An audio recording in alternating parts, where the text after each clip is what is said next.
Today we have the 2022 Mazda CX-5. This vehicle has done just under 34,000 miles. It has a manual transmission and a petrol fuel type.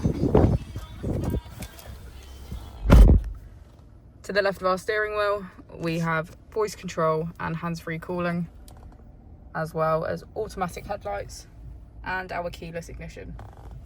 To the right, we have cruise control and automatic wipers. On our screen, we can access navigation, settings, communication, entertainment, and information.